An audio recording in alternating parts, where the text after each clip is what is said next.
Megan Hicks of I Run Far. I'm with Francesco Puppi. It's a couple days before the 2019 Trail World Championships, and we're together in Portugal. Good afternoon, Francesco. How are you? Fine, thank you. Just a bit tired from the journey and checking the course this morning, but it's okay. I'll have a couple of more days to rest. Yeah, you guys flew in. You came from parts around Italy to, was it Rome or Milan yesterday? Yeah, we flew from Milan. We kind of gathered together at the airport and we flew as a big group. So everyone is here. And this morning we went on the course to check some parts. I must say it's not my type of course, but it'll be fun. For sure. You saw a few kilometers of the course today. Yeah. What did you see out there? What did you find? There was some guy that was telling us about the most technical part, so we went check that part, which is actually pretty technical from what I'm used to. Okay. But it's also a lot of fun. It's twisty. It's pretty rocky, and you cross this stream in a small valley several times on small bridges. But then you have also very runnable parts, so it'll be interesting to see how the transition from the slower parts to the faster parts is, and I think I'm looking forward to the more runnable parts and the uphill. But you gotta face everything, so. Very good. That's a good attitude. Well, this is our first interview with you, so I'd love to get to know you a little bit as a person. You're a teacher? Yeah, I'm a high school teacher. Okay. I started last year after graduating in physics in the end of 2017. Okay. So right now I'm teaching in a high school in Como, and before that I was a student. And I live in northern Italy, close to Lake Como.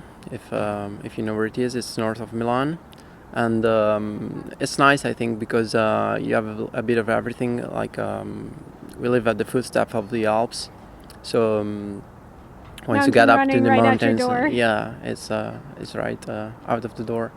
But we also have some flat roads and trails to train, so. You get to do pretty much everything. So running down in the valley around the lake, and then you get to climb the big mountains for your mountain days. Yeah. Very good. That's our type of training. And we were talking before this interview, and you mentioned that you lived in America for a year. Yeah. I was actually an exchange student in Indiana between 2009 and 2010. I lived in Muncie, Indiana with a family. I'm still in touch with them, of course, and it was an awesome experience. Very good. I will be listening for a touch of Indiana accent in your English. Yeah, the Hoosier accent. Okay, so let's talk about your background with running. According to race results, you do everything. You do cross-country races, you do mountain races, you do uphill-only mountain races, uphill, downhill races, you race on the roads, you race on the track. How'd you get into running in the first place? Well, I started running at 6 years of age. Age 6? Yeah, with my cousin. I've tried different sports, but running has always been a constant for me. Always been what I've loved to do the most. I was actually not really good at it when I was very little, like as a child. I didn't have any good result actually, but I loved it, and I kept trying and training since I started getting better, which was after I grew up actually. I do a lot of different races, different types of terrain and distances, because my philosophy is like any surface available. Okay. Because I want to be fast and fit on any type of terrain and surface. So I tried everything, and I love everything from track and field to trail running. And this is my first trail running champs, and this season has been like this season has been what I've wanted to do, so I'm really happy to be here. Okay. Can you try to connect the dots for me between you as a childhood runner and now? Because like when I look at your off-road running results from like 2015 forward, you had success like pretty straight away. So you must have come in to off-road running, like you'd already found your talent by then, basically.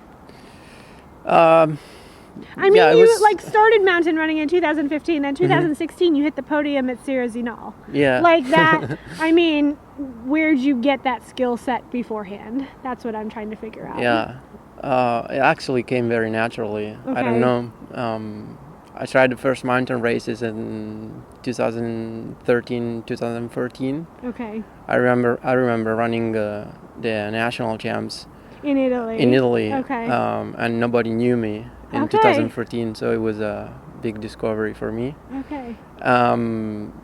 But things started to get better very, very soon. I was lucky for that. And my first national team came in 2015 at Zermatt Marathon, which was the World Long Distance Mountain Running Champs.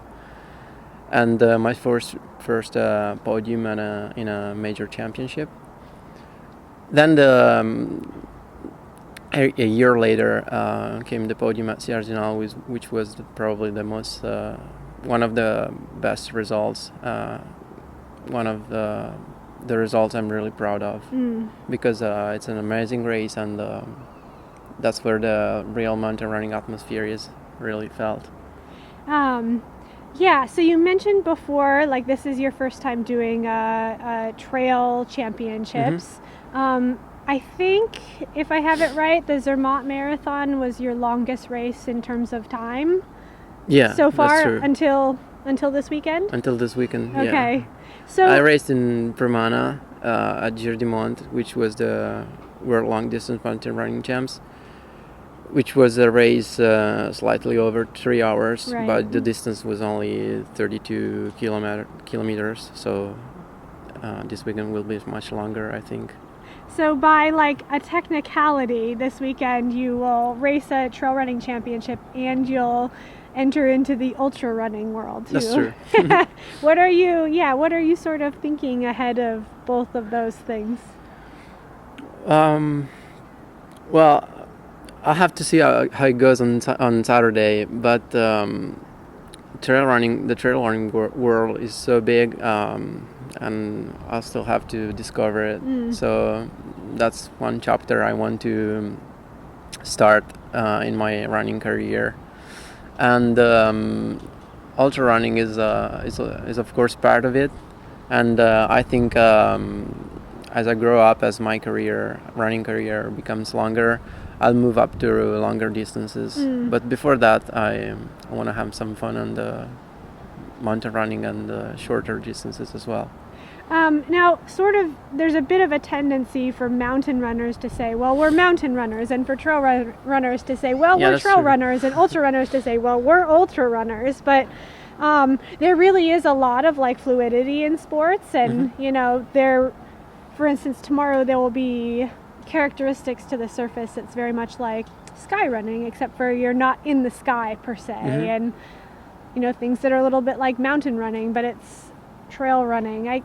The fluidity concept, I think, is interesting in terms of like humans want to classify things, but maybe this is still kind of an unclassified world, the off-road world. Yeah, it's just our mindset that is probably not the best approach to a trail race or whatever you want to call it. It's just running in the nature on a trail, so it doesn't matter how it's called, but you know, the faster we run, the better. Yeah, I don't like to separate the two worlds of trail and mountain running. But of course, to be fast and very fit, you need to be specific in training and racing. Even though I think mountain running and trail running allow you to be very flexible. both on the distances and also on the type of terrain. And also Kilian shows that very well, I think. Like just the fluidity of being able to move from one type of terrain to another, and distance, all of the sort of the details. So you are competing for Team Italy. Team Italy in recent years has been historically pretty good when we do the shorter distance Trail World Championships.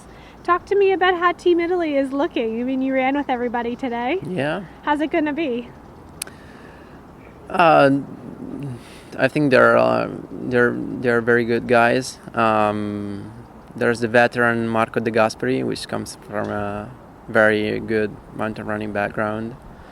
But I know he's like the crazy man, so you never know how he's gonna do, but he'll do well. And the other guys are tough. I saw the selection for this trail world champs, and all of them ran very well. So I think they'll do a good race on Saturday.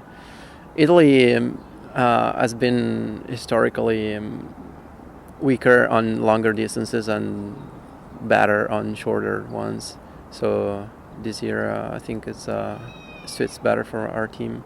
It's really set up to be a really successful place for Italy. You guys all race smart. Yeah, we hope so. Well, best of luck to you and Team Italy on Saturday, and we look forward to seeing you out there. Thanks.